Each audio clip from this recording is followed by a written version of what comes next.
We are live now, about to tell some scary stories on the internet.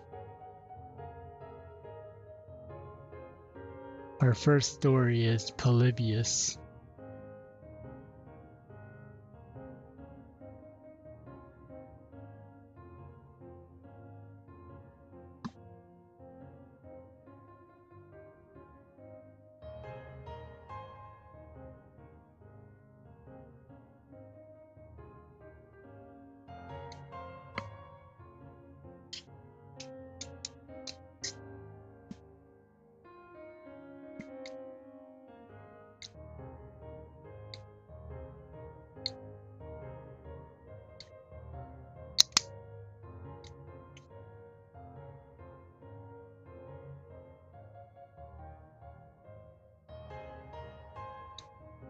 In Portland, Oregon in 1981, an unheard of new arcade game appeared in several suburbs, something of a rarity at the time. I think the music might be a little bit too loud.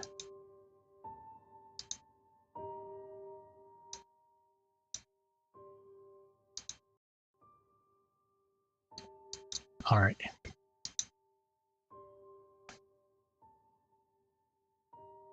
something in a rarity at the time. The game was called Polybius. The game proved to be incredibly popular at the point of addiction. In a quiz form around the machine, quickly formed by a cluster of visits from Men in Black, rather than usual marketing data collected by companies. Visitors of the arcade machine, they collected some unknown data, allegedly testing responses to the psychoactive machines. The players themselves suffered from a series of unpleasant side effects: amnesia, insomnia, nightmares, night terrors, and suicide, appearing as having been caused by the game and various versions of the legend. Some players stopped playing the video game, while it is reported that one became an anti-gaming activist.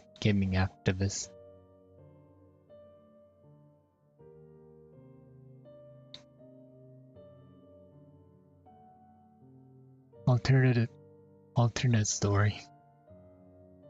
Polybius is an urban legend that is a rare arcade game released in 1981. The game was created in a mysterious company called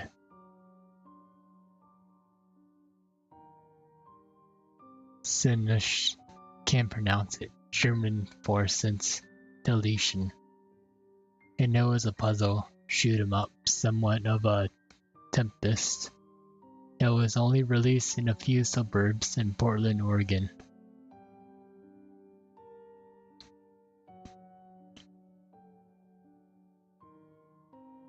It was supposedly very popular, with people forming long lines to play it. However, people reported strange things about the game, such as hearing a woman crying and seeing grotesque faces out of the corner of their eyes. Players would also have nightmares, experience nausea, headaches, blackouts, or even develop amnesia. Some even committed suicide. Others stopped playing video games altogether, and at least one became an anti-game activist. No, I read that part already.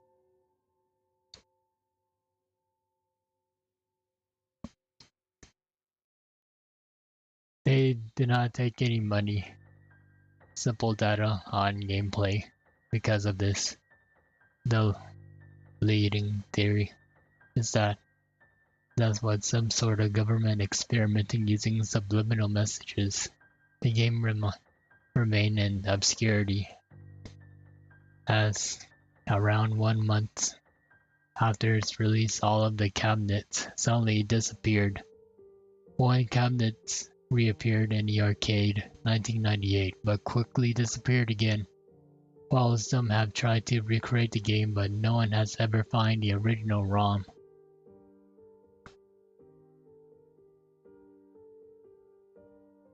The game can be found available for download at the whatever website.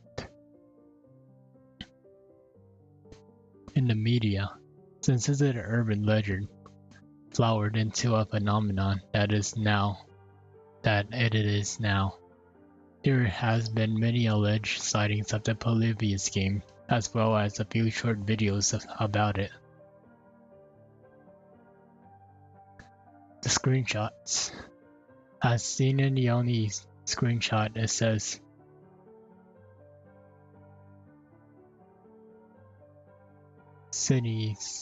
Sinolchin. Can't really pronounce that word. Thanks to Google Translate, it means since delete. Possibly, this could explain the amnesia. Credit anonymous.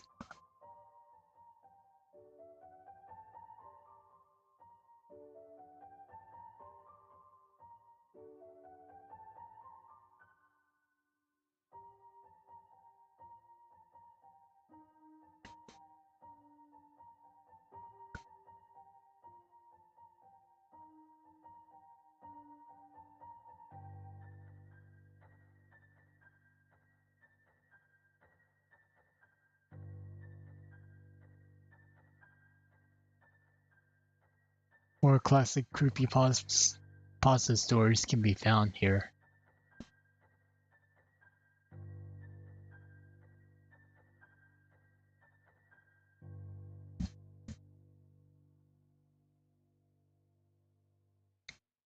Let's read a creepypasta called Licking.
My great-grandmother lived alone in the mountains. At her cabin, her husband was dead, so she was there all alone. She only had one companion, and that was her loving dog. They both adored each other, and the other dog was great comfort to her. Every night, when she went to bed, the dog would lick her hand to let her know that there that he was there to protect her. One night, she has gone to bed and the dog had licked her hand like he had done routinely every night since her husband died. But one night was different. She had woken up in the middle of the night because she heard the dog whimpering. She wanted to comfort him and let her know that she was there for him. So she tucked her hand out by the bed and she left the dog gently lick her hand like always. She figured it was just too cold, so she went back to sleep.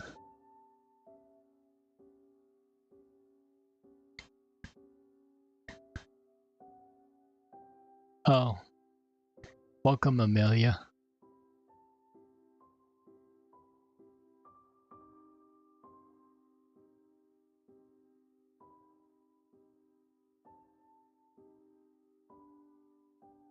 We're just entering a story called Licking.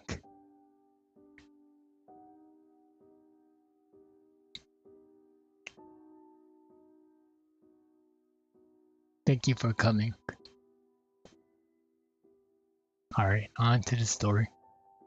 The dog's whimpering had woken her up a second time in the night, so she stuck her hand out.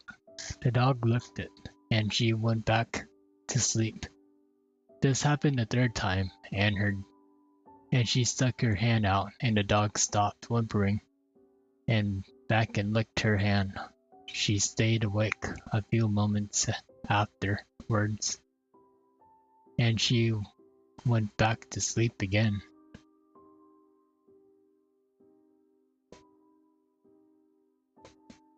In the morning, she woke up and stuck her hand out in the bed, but nothing licked her. Nothing licked her hand. She thought that the dog had already woken in. It was just in front of the room. She rolled over and got out of the bed and heard a drip, drip, drip, drip. She thought that the sound was coming from the kitchen, so she walked over and turned the handles on the sink faucet. But it wasn't the source of the noise. So After frustratingly checking the sink and its pipe, she gives up. She gives up and continues into her bathroom to take a shower. As she got closer to the bathroom door, it was evident that the sound was coming from within. She opened the door, looked above the bathtub, and gasped in utter horror as there, hanging from the lights by the collar, was her loving companion. His blood was dripping into the bathtub. "What's up, Poison Lit?" She screamed and began to cry. Wiping her eyes and sobbing, she turned and looked into the mirror.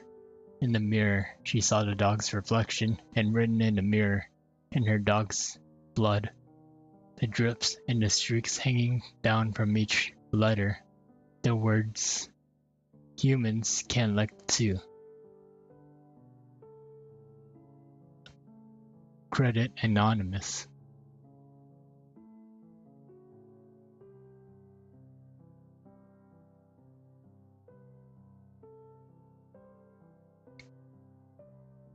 Let's do Sally. Play with me.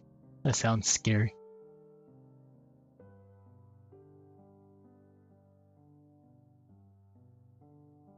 Written by Shiloh Rose. Shiloh Rose.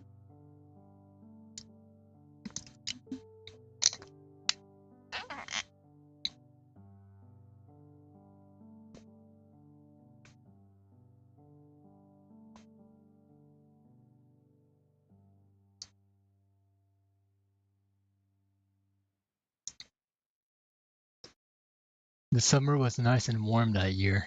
The sun was always brought warmth to your skin. The light breezes that swept through the night neighborhood made the days not too hot or too cold. It was simply perfect weather. But one summer Sally will never forget.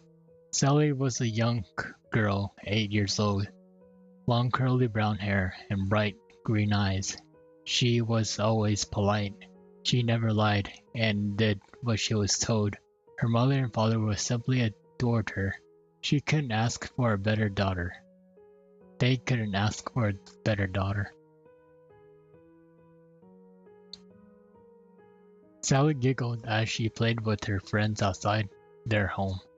Various games like hopscotch and jump rope, even dolls and tag. Sally's mother smiled warmly at the innocent sight and wiped her hands on the apron, calling out, "Sally, come inside now. It's time for lunch." Sally looked up at the doll and smiled. "Okay, Mommy." Sitting down at the dinner table, Sally lightly bounced in her seat. Excited for who knows what, her mother placed down the peanut butter and jelly sandwich with the crust off, some carrots and celery sticks in the side, and juice to drink. "Thank you, Mama."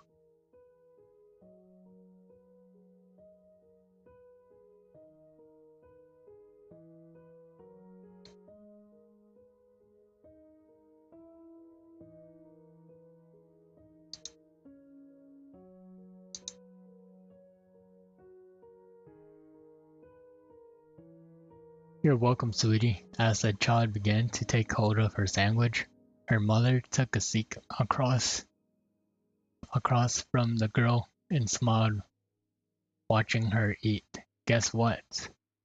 Your Uncle Johnny is coming over." Sally looked up and smiled. The corner of her lips had traces of peanut butter on them. Mmm. Joe me," she repeated through her food. Her mother laughed and nodded. He's coming to help Daddy with his work and look after you too. Maybe all of us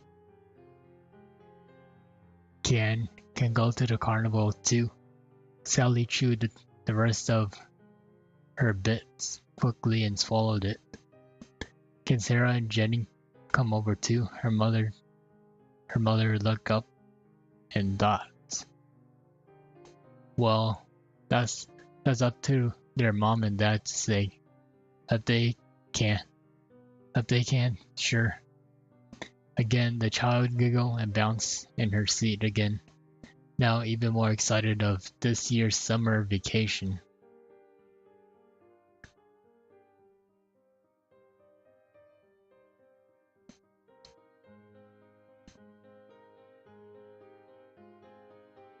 Over the course of the next few days, Uncle Johnny drove up to the house, climbing out of the car. The man stretched his arms over his head and let out a tired sigh. Uncle Johnny, a small voice chirped, earning the attention of the man. Sally dropped the jump rope she was playing with and ran over to the family members, hugging him. Hey Sal, how you been? He asked, lifting the girl up with ease, giving her a proper hug. The girl giggled and looked up at her friend, who were now waving at their direction. I've been playing with Sarah and Jenny. Let's go inside and tell Mama you're here.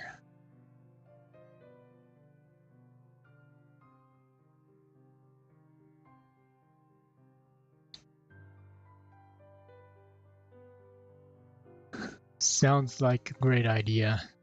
He smiled and walked inside the house, calling out to the woman. Maria, I'm here, he called, followed by Sally's, mimicking him. Mama, he's here. The housewife hurried out of the kitchen and smiled to see Johnny's made it. Johnny, he got here safe and sound.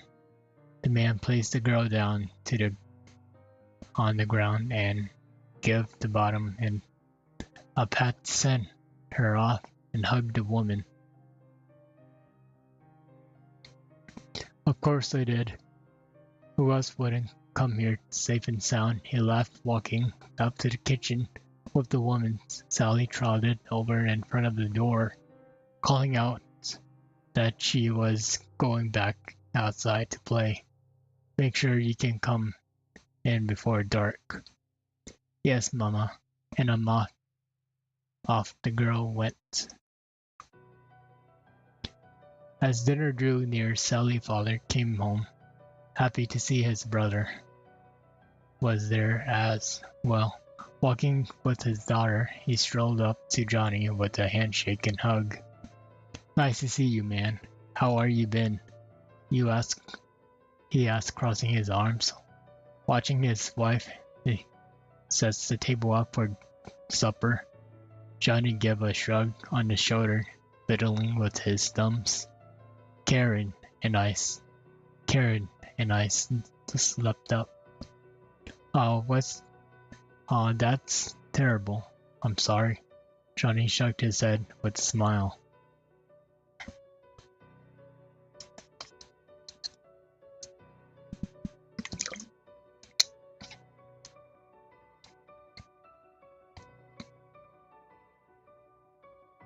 Yeah, it's alright. I'm happy. I can move freely without having someone constantly wanting to know where I am. And now what I'm doing. The two men laughed together, making their way to the table to eat. Thank you, I'm glad you like it. That's yummy, Mama. The adult smiled and chuckled to the child's praise. Plate after plate was empty, and Sally began to yawn over and over again, rubbing her eyes and her hands. Her mother smiled and gently rubbed her back. Looks like someone is tired. Time for bed. Sally nodded and hopped off her seat. Picking up her plate and carrying it to the sink, her mother rose up to take her to bed, but stopped from Johnny grabbing a hold of her arm. I'll take her to bed. He smiled, earning one in return. All right, thank you, John. The man nodded, watching the woman make her way to clean the dishes and put up any leftovers. Then looked to see his brother leave for the bathroom to wash up, followed after the younger girl to her room. Johnny smiled and closed the door behind him, watching the girl rampage around through her dresser for pajamas to wear.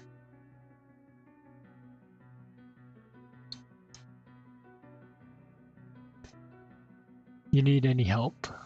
He asked, watching the girl look up and nod. Okay, let's see what you got. The man waddled alongside her and began looking through her various pajamas.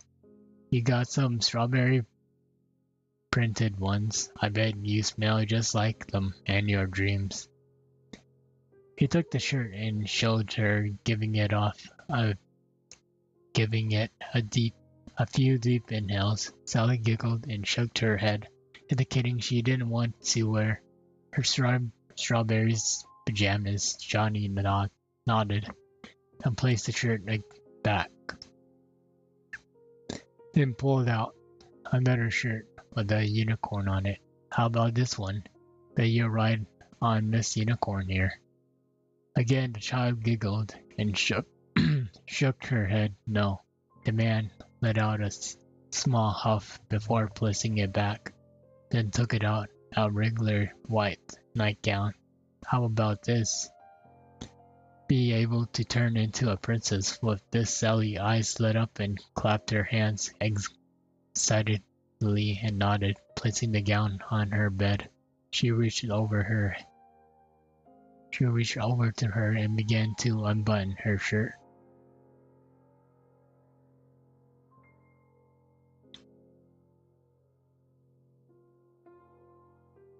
I can get dressed, Uncle, she said with a smile, looking down at his face with her shirt. The man smiled back and nodded, continuing to work his way down her shirt. I bet you can, but you're tired.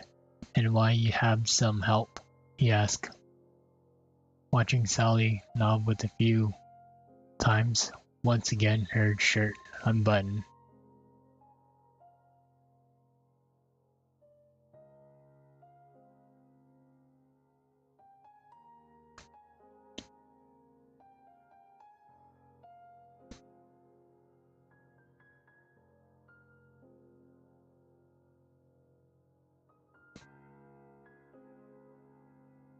I'm just gonna see if this story have any weird stuff in it.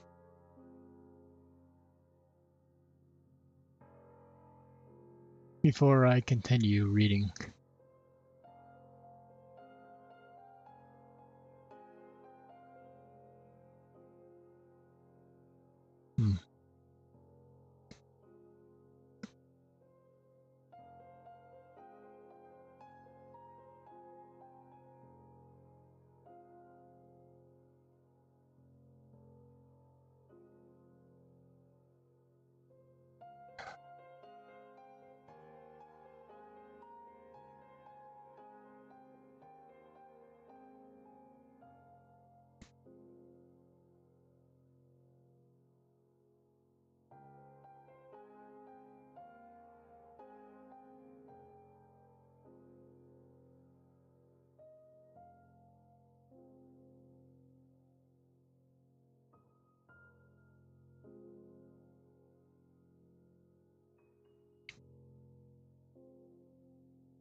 Alright, I'm back in place now. I bet you can, but you're tired.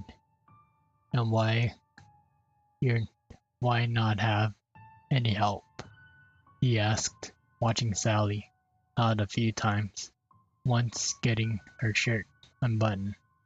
He slipped it off her shoulders and gave her tummy a nice poke, making her giggle. He grinned and took a hold of the rim of her shorts and pulled them down. Finally, the man grabbed a hold of her nightgown and pushed the opening over her head, making sure her arms could go through the sleeves. And all done, he finally happily watched the girl smile back, giggling, when she bounded on top of her head. On top of her bed, Johnny rose up and picked up her clothes. The door opened up and walked Sally's mother, coming to tuck her in.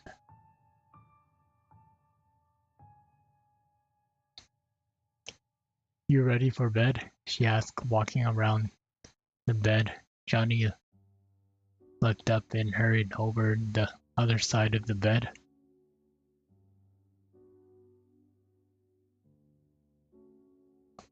"I'll tuck her in. That's okay." Maria looked up at him and smiled, shaking her head. "Of course not."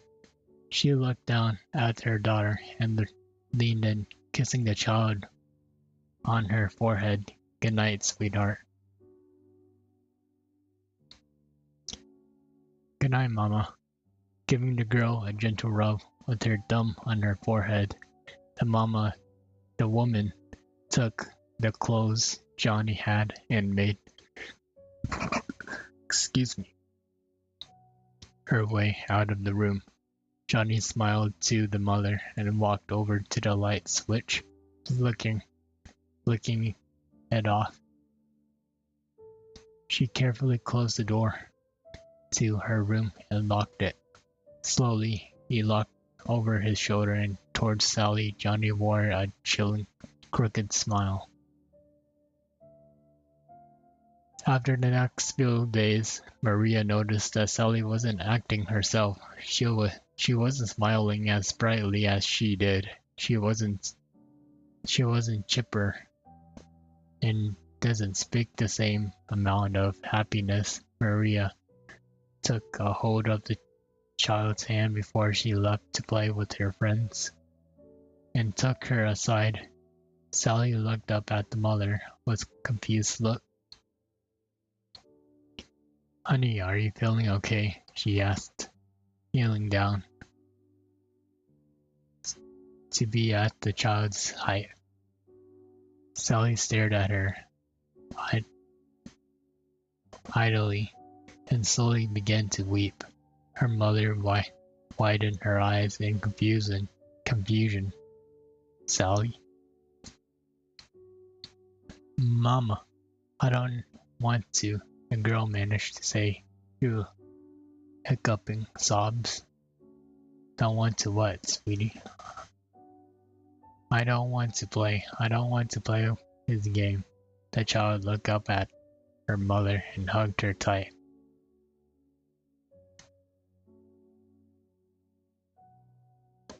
"He touched me, and he made me touch him." Maria frowned and gently began stroking the child's hair, comforting her lightly, pushing her to calm down.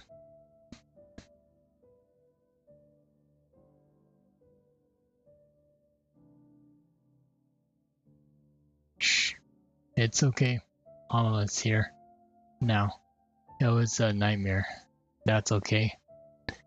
The girl had a scary nightmare. "Everything is fine now. Okay? Don't worry about it anymore." She watched Sally, looked up at her, her breathing chopped up, her crying, and smiled. "Okay, Mama." Her mother smiled and kissed her forehead.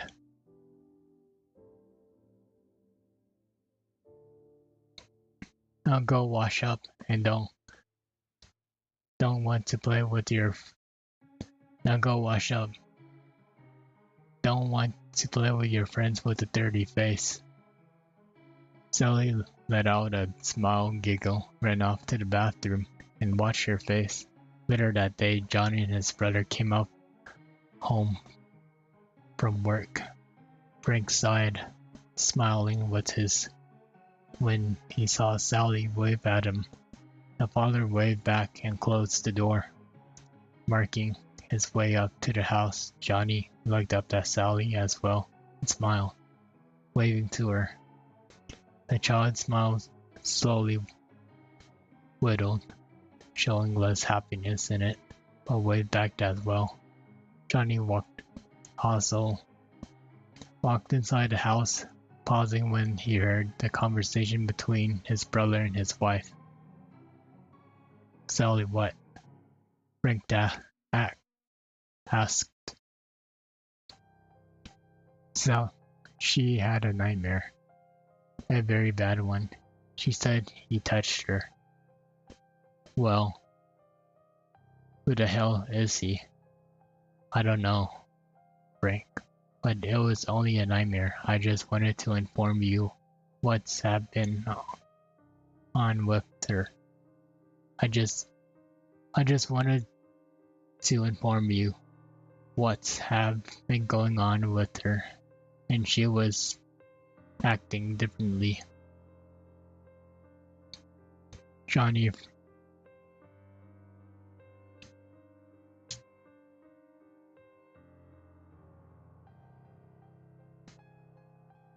furrowed his brows in anger. His knuckles turned into white. Then calmed down, quickly thinking fast. He put on a smile on and walked into a room, making it like he was just walking into their conversation, and rose his brows. Whoops. Did I interrupt something? He asked, watching the couple shake their heads. Johnny smiled again and thumped back into the direction of the car. I'm going to head to the store. You need anything, Maria? The woman smiled and looked towards the kitchen. Yes, actually. Can you get me some eggs, milk, bread, and juice? Johnny nodded, about to leave until he paused. Sally wanted to come along too. Just wanted to inform you, Sally. No. Maria smiled. Thank you, John. He nodded again and made his way out to the house, keys in hand. Looking out to Sally with her friends, he cupped his hands over his mouth.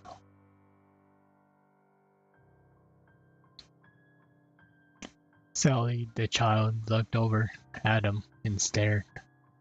Come on, let's go to the store. John made his way over to the car, gesturing to the girl to follow him. Sally sat there for a moment, then placed her dolls on the grass.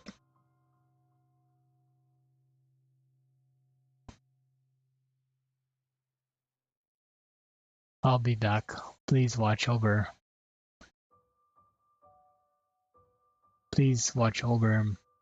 Marzipan and Lily for me. Jenny and Sierra smiled and nodded.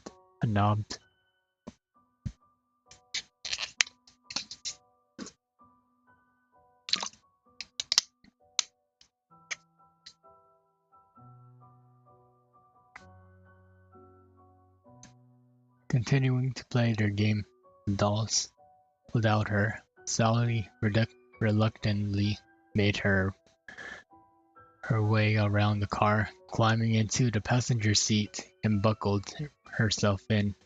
Did Mama want you to go to the store? She asked. Johnny nodded and put the keys into the ignition, turning it on and backed out to the driveway. Yep, she wants me to get some food for her. Maybe I can get you something too.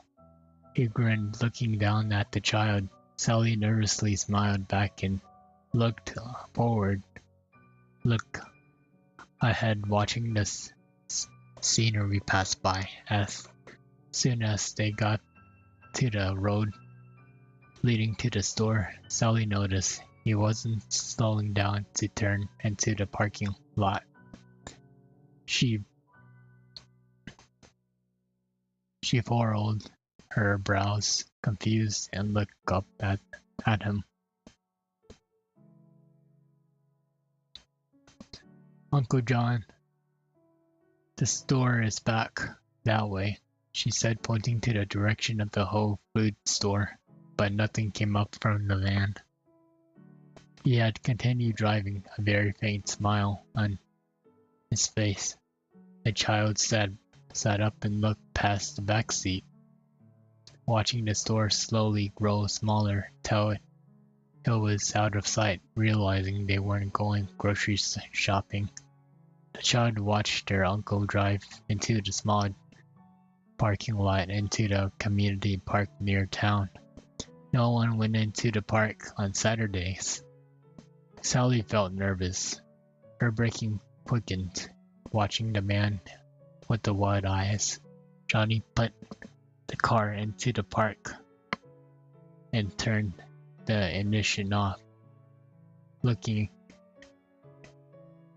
to the child, anger obviously showing on his features. "You told your mom what happened, didn't you?" he asked, watching the girl frantically shake her head no. "You're not playing the game right." Sally's tone almost had a slightly singing to it. The man reached over and pulled the girl to him, ignoring the struggling she was putting up and her whimpering pleas. "You said you played the game with me. Sally, you lied to me." Opening the car door beside him, a man climbed out, went along the child, and shoved her to the ground, quickly pinned her down, ignoring the cries and ruffling the child was making. "You have to be punished now for breaking the rules," he said with a slight sing-songy tone, and began. No.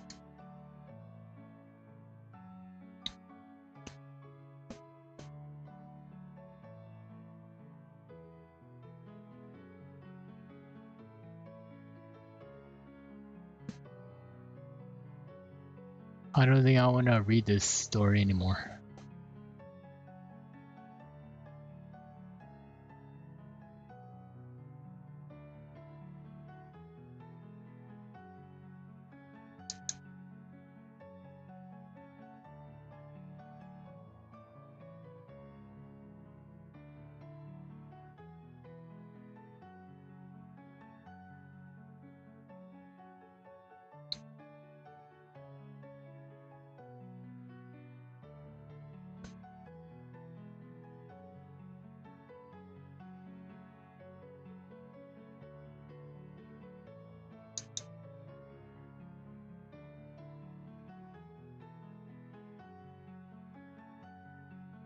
I'm gonna read a different one, if you guys don't mind.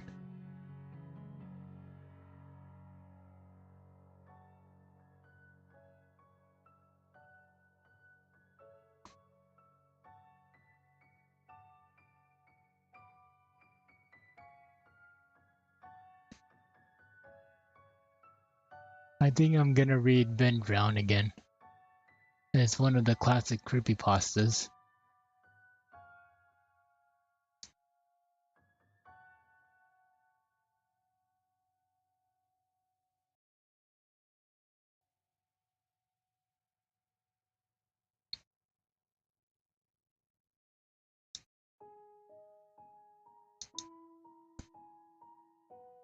I need you.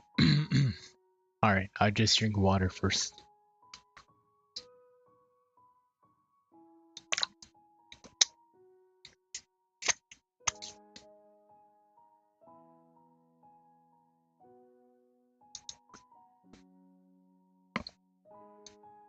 I need your help with this.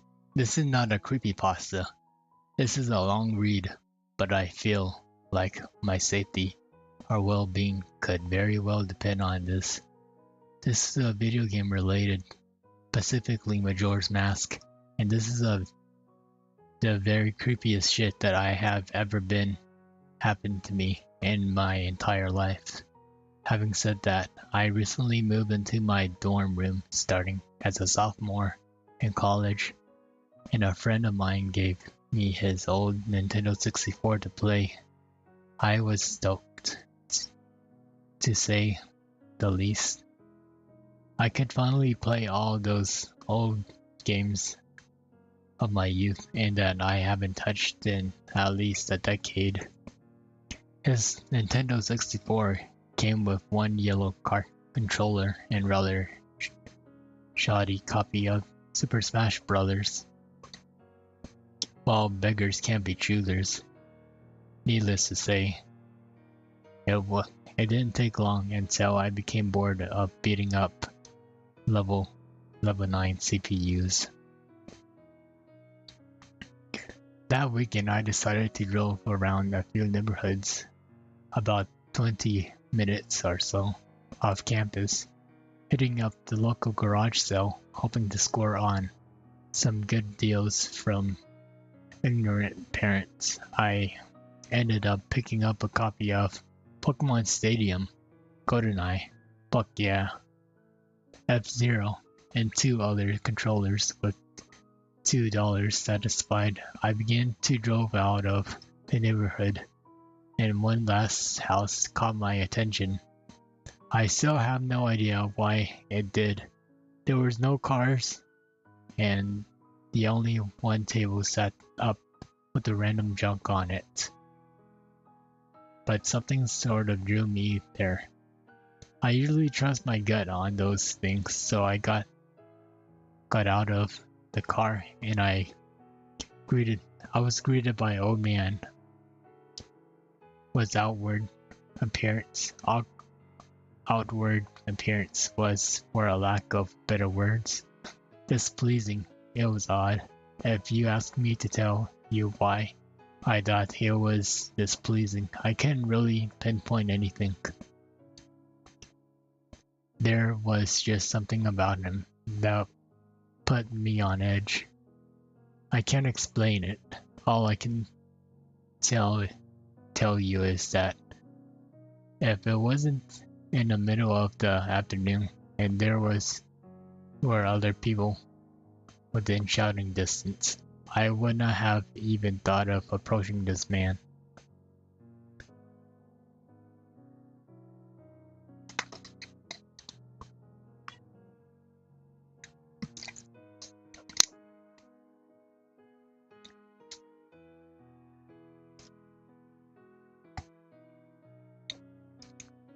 He flashed a crooked smile at him and asked what I was looking for, and immediately I noticed that he must be blind on one of his eyes. His right eye has the glazed over look about it. I forced myself to look at his left eye instead, trying not to offend, and asked him if he had any old video games. I was already wondering how I could politely excuse myself from the situation when he would tell me he had no idea what a video game was. Excuse me. But to my surprise, he said he had a few ones in his old box. He assured me that he'd be back in a jiffy, and turned his head back into the garage. As I watched him hobble away, I couldn't help but notice what he was selling on his table. Littered across the table were rather particular paintings, various artworks. It looks like ink blocks that a psychiatrist might show you. Curious, I looked through them. It was obvious why no one has visiting this guy's garage cell. Those weren't exactly aesthetically pleasing. As I came to the last one, for some reason it looked almost like Majora's Mask. The same shark, the same heart-shaped body with the little spikes protruding outward.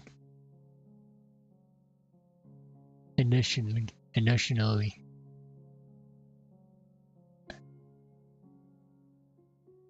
I just thought that since I was secretly hoping to find that game at those garage sales, something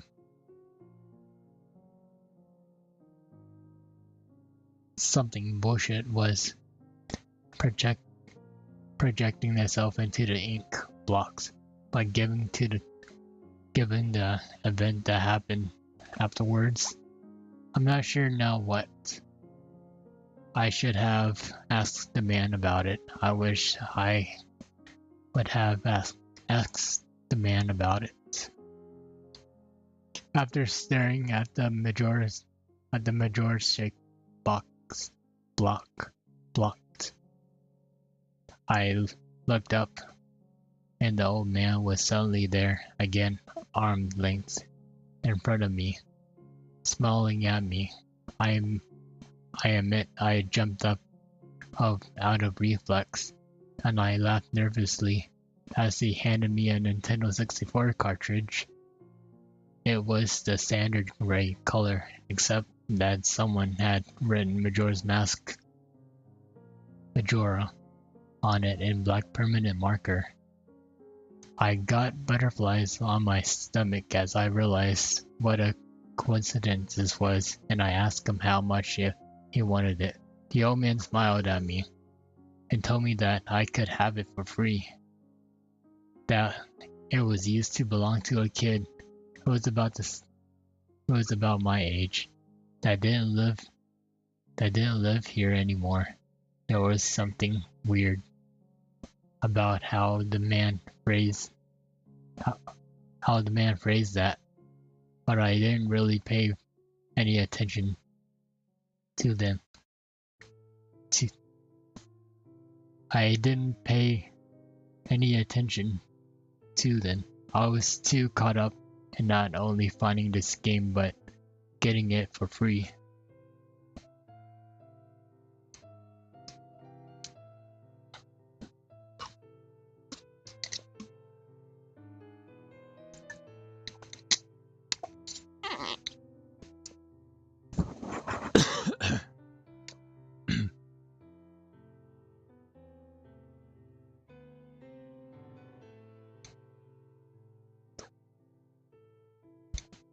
I reminded myself to be a bit skeptical, since this looks like a pretty shady cartridge, and there was no guarantee it would work. But then the optimist inside of me interjected that maybe it was some kind of beta version of or pirated version of this game, and that all I needed to be back on cloud 9. I thanked the man, and the man smiled at me and wished me well, saying goodbye then. At least that's what it sounded like to me. All the way in the car ride home, I had a nagging doubt that the man had said something else. My fears was confirmed that I booted up the game. When I booted up the game, to my surprise, it worked just fine, and there was one save file, simply Ben. Simply named Ben. Goodbye, Ben. He was saying goodbye, Ben. I felt bad for the man, obviously a grandparent, and obviously going senile, and I, for some reason or another, reminded him of his grandson, Ben. Out of curiosity, I looked at the save file, eyeballing it, and I could tell that He was pretty far in the game. He had almost all of them masked and three to four remains of the bosses. I noticed that he had used an owl statue to save his games. It was on day 3, and by the stone tower temple was hardly an hour left before the moon would crash. I remember thinking that it was a shame that he had come so close to beating the game, but he never finished it. I made a new file named Linked out of tradition and started the game, ready to relive my childhood.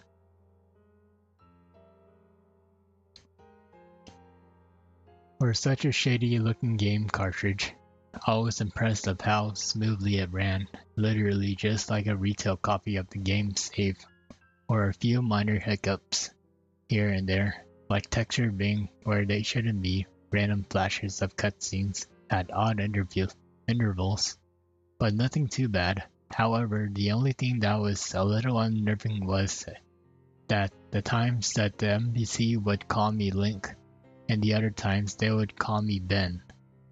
I figured that it was just a bug, a fluke, in the programming causing our files to get mixed up, or something. It did kinda creep me out.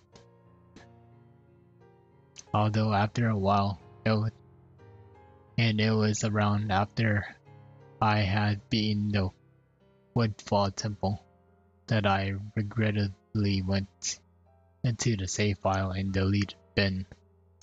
I had intended to preserve the file just out of respect for the game's original owner. It's not like I needed 2 save files anyway. Remember that, hoping that would solve the problem. And it did. And it didn't. Now NPCs wouldn't call me anything. There my name should be in the dialogue. There was just a blank space. My save name was still called Link, though. Frustrated and with homework to do, I put the game down for a day.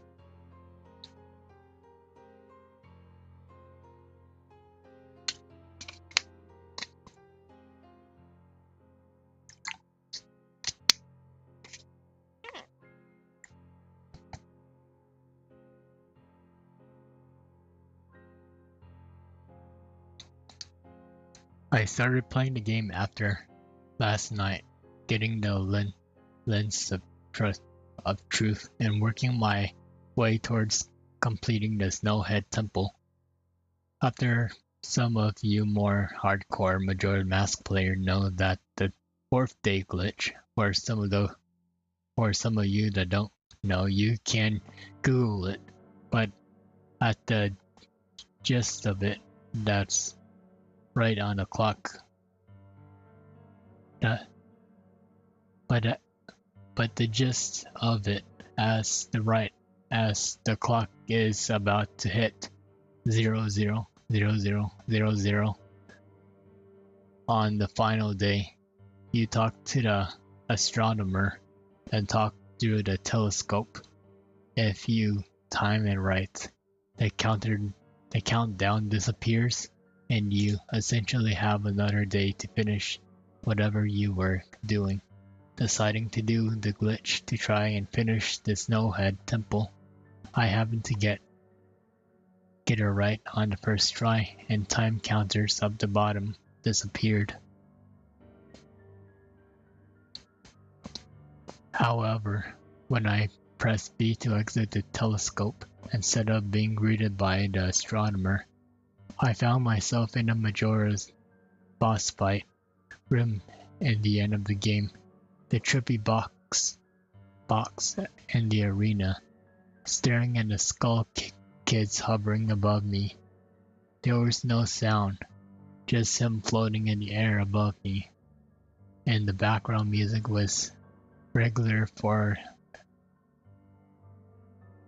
The background, which was regular for that area, but still creepy, immediately, my palm began to sweat. This was definitely not normal. Skull Kid never appeared here. I tried moving around the area, and no matter where I went, Skull Kid would always be facing me, looking at me, not saying anything. Nothing would happen though, and this kept up for around 60 seconds. I thought the game had bugged or something, but I was beginning to doubt that very much.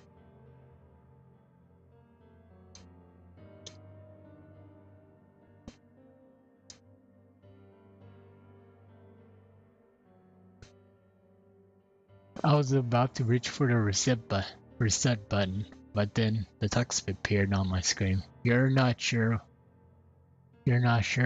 why, but you apparently had a reservation. I instantly recognized that text. You got the message when you get the room key from the Anju at the stock pot, but why was it playing here? I refused to entertain the notion that it was almost as if the game was trying to communicate with me. I started to navigate the room again, testing to see if that was some sort of trigger that enabled me to interact with something here. Then I realized how stupid I was. To even think that something could have reprogrammed the game like this was absurd. Sure enough, 15 seconds later, another message appeared on the screen, and again, like the first one, it was already a pre-existing phrase. Go to the lyre of the temple boss. Yes. No. I paused for a second, contemplating what should I press, and the game would react when I realized what I couldn't select no. Taking a deep breath, I pressed yes, and the screen faded to white, and the words dawn of a new day with a subtext beneath it, where I was ported to fill me with the most intense sense of dread and impending fear I have ever experienced. The only way I could describe the way I felt here was having this feeling of unexpectable depression on a profound scale. I was normally not a depressed person, but the way I felt here was a feeling that I didn't know ever existed. It was such a twisted, powerful presence that seemed to wash over me. I appeared in some kind of weird Twilight Zone version of Clock Town. I walked out of the clock tower as you normally do when you start from day one, only to find that all of the inhabitants were gone. Usually with the fourth day glitch, you can still find the guards and the dog that runs around outside the town. This time, they were all gone. They replaced them with the ominous feeling that there was something out there in the same area as me, and that it was watching me. I had 4 hearts in my name, and a hero's bow, but at this point, I wasn't even considered for my I wasn't even considered for my avatar. I felt that I personally was in some kind of danger. Perhaps the most chilling thing was the music. It was a song of healing, ripped straight from the game itself, but played in reverse. The music would get louder, letting up so if you should expect something to pop out at you, but nothing ever did, and a constant loop began to wear into my mental state. Every now and then I would hear the faint laugh and happy masked salesman in the background. That's quite enough so that I wasn't sure if I I just hearing things, but just loud enough to keep me determined to find them. I looked in all four zones of Clocktown, only to find nothing. No more, no one. Textures were missing. Was Clocktown had me walking on air. The entire area felt broken, hopeless, broken. When the reverse song of healing repeated for all must have been 50 times. I just remembered standing in the middle of the South Clock Town, realizing that I have never felt so alone in a video game before.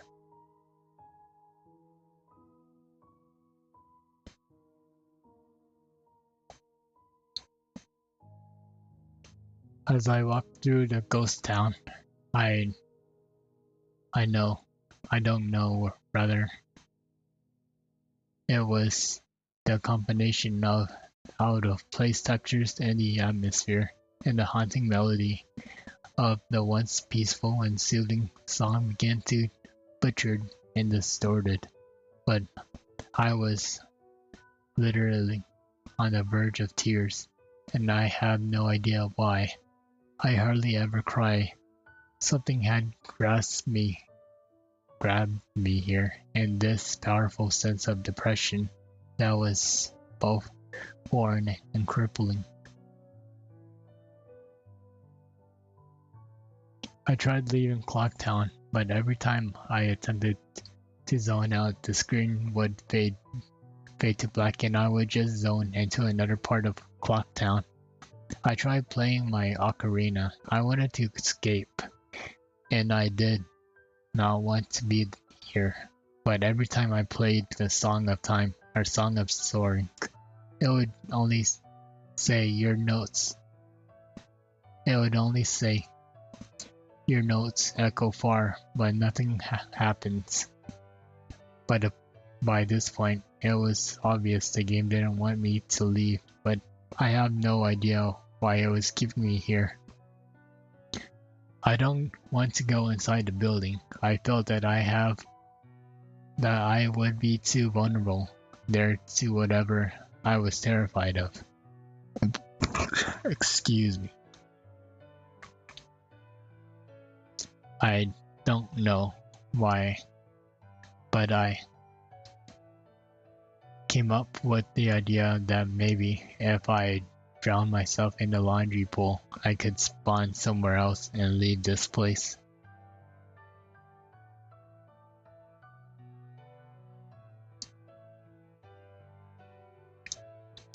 As I zoned in and ran towards the pool, that's when it happened. Link grabbed his head, and the screen flashed for a brief moment, and the happy masked salesman smiling at me. Not Link. Me and the Skull Kid scream playing in the background, and then the screen returned. I was staring at the Link statue from playing the song of Elegy of Emptiness. I screamed as the thing just stared back at me, but with that haunting facial expression, I turned around and ran out back to the South Clock Town. And to my horror, the fucking statue followed me to the only way I can only compare this to like a weeping angel from Doctor Who. Every so often, at random intervals, the animation would play at its status play of the statue appearing behind me. It was like the thing was chasing me, or I don't even want to fucking say it, haunting me.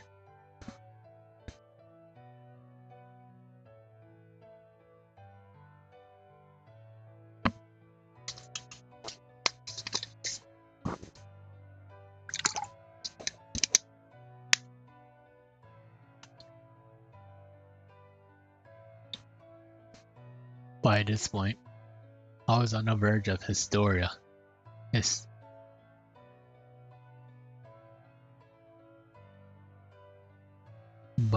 Not even once did the thought of turning off the console occurs to me. I didn't know why I was so wrapped up in it. The terror felt so real. I tried to shake the statue, but it wouldn't. But it would literally appear right behind me every single time. Link started to begin to make weird animations I had never even seen him do before.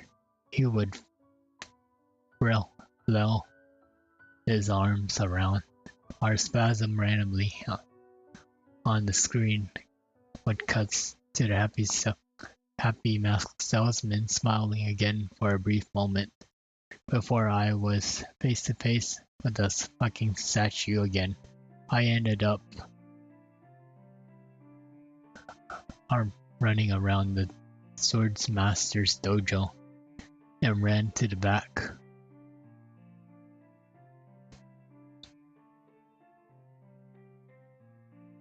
I didn't know why, but in my panic, I just wanted some kind of assurance that I'm not alone here. To my dismay, I found no one, but as I turned to leave, the statue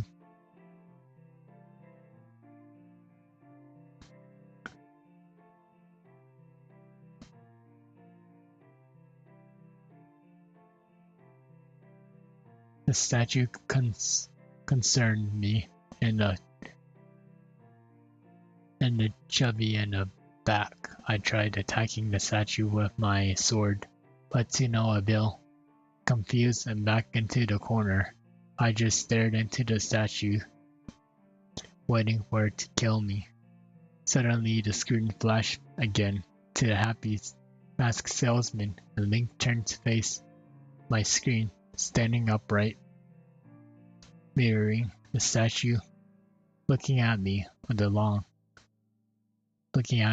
along with his copy, literally staring at me while whatever was left of the fourth wall was completely shattered. While I ran out of the dojo, terrified. Suddenly the game was warped me back into the underground tunnel, and the reverse song of healing queued up again as I was given a brief moment to rest before the statue started appearing behind me again, this time aggressively. I could only take a few steps before it was summoned again behind me. Again, I hurriedly made my way out of the tunnel and appeared in southern Clocktown as I ran aimlessly in a sheer panic. Suddenly, a re-dead scream and a screen faded to black as dawn of a new day appeared again.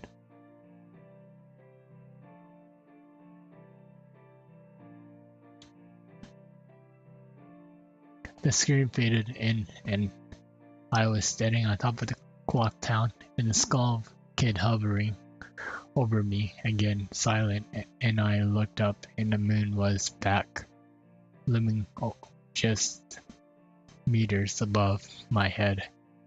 But the skull kid just stared at me hauntingly with a fucking mask. A new song was playing. The Stone Tower Temple theme played in reverse in some sort of desperate attempts. I equipped my bow and fired off a shot at the skull kid. And it actually hit him, and he played an animation of him reeling back. I fired again, and on the third arrow, a text box appeared saying, That won't do you any good, hee. And I was picked off the ground, levitated upward on my back, and then Link screamed as he burst into flames, instantly killing him.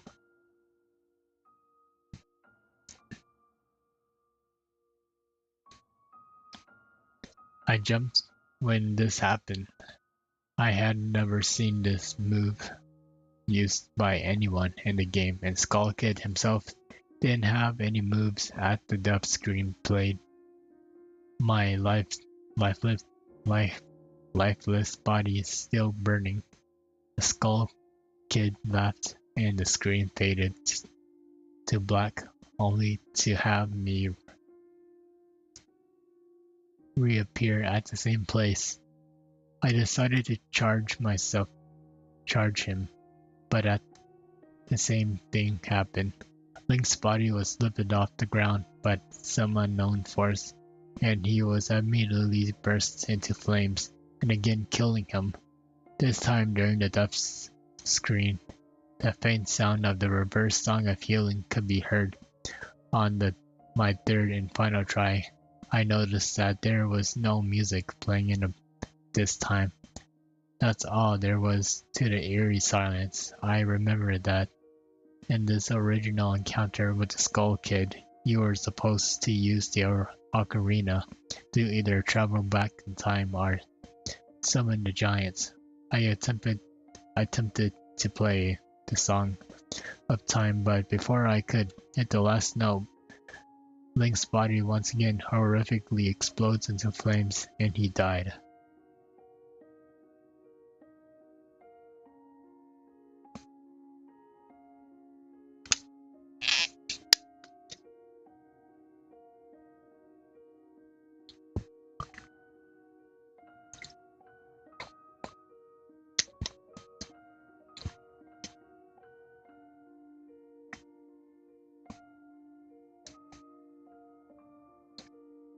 As the death screen neared its end, it begins to chug, as the cartridge was trying to process a lot of something.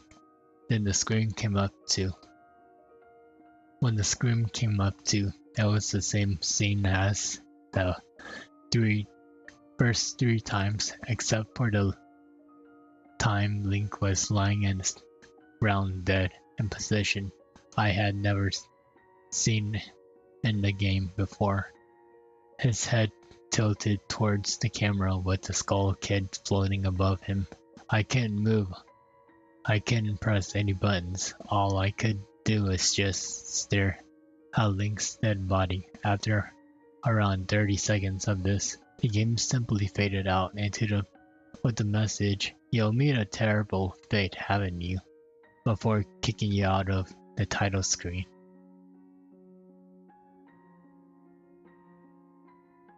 Upon getting back into the title screen and starting again, I noticed my save file was no longer there. Instead of Link, there was a place with "Your turn."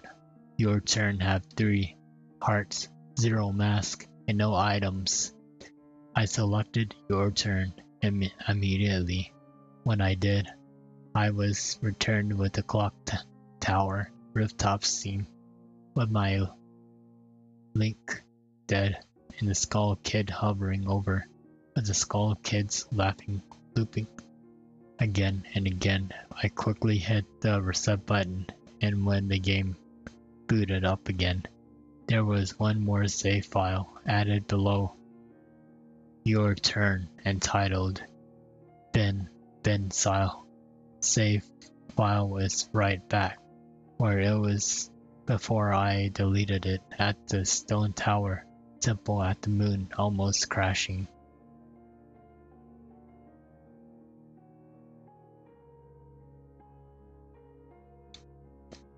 I turned the game off at the point. I'm not superstitious, but this is way too fucked up. Even for me. I haven't played it at all today. Hell, I didn't even get to sleep last night. I kept hearing all the reverse songs of healing in my head, and I was just remembering a sense of dread. I felt exploring Clocktown. I drove back to the old man's house today to ask him some questions with the old buddy of mine. No way I was going there alone, only to find that there's a for sale sign in front of the yard, and then I rang the door. No one was home.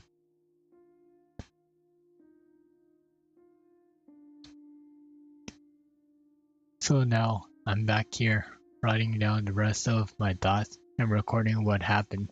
Sorry if some of this was grammatical has sorry if some of this has grammatical errors and some not.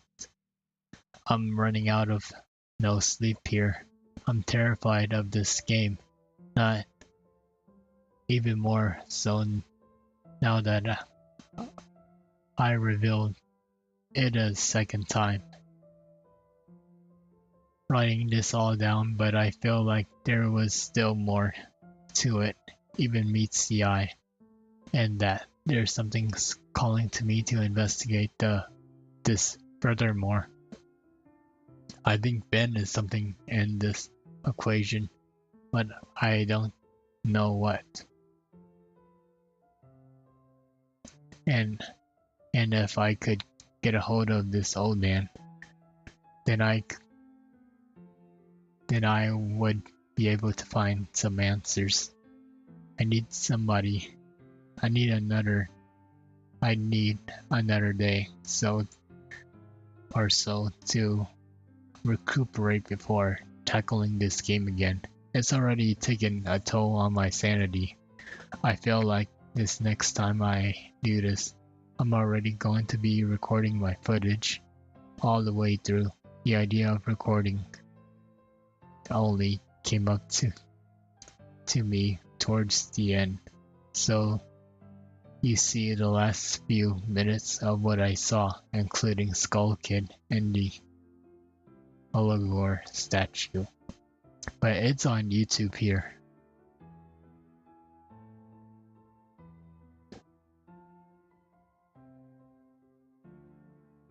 I'm going to stay in this thread for a little while longer before I fell asleep to answer any questions you guys might have or hopefully listen to your ideas or theories to help me shed some light on this, or maybe things I should try to do. I think I'm going to play Ben's file tomorrow to see what happens. Maybe I was supposed to do that all along. I don't believe in paranormal shit, but this is a little fucked up. But maybe this Ben guy is just really a good hacker, programmer. I don't want to think about the alternatives if he isn't. That's the end of the copy.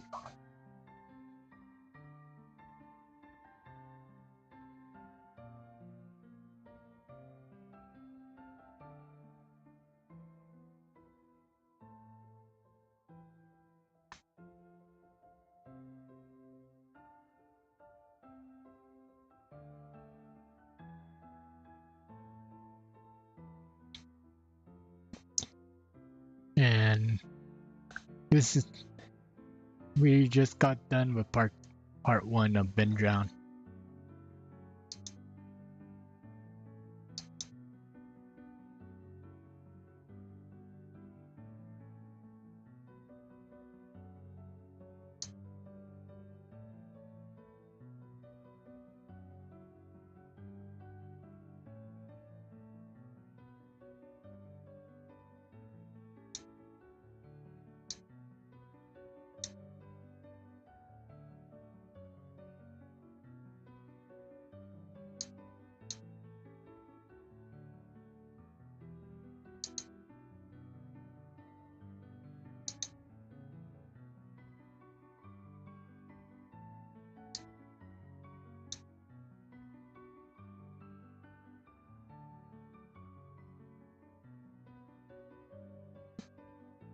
So what do you think of the story?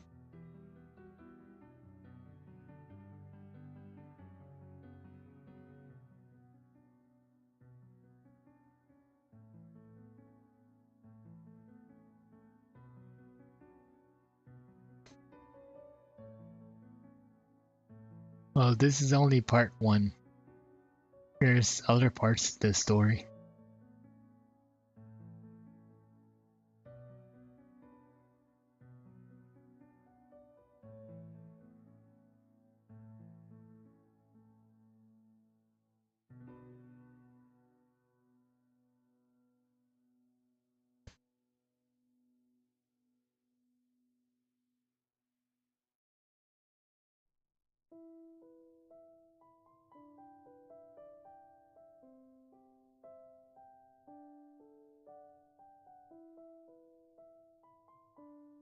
Well, it's kind of getting late now, and I'm gonna have to go.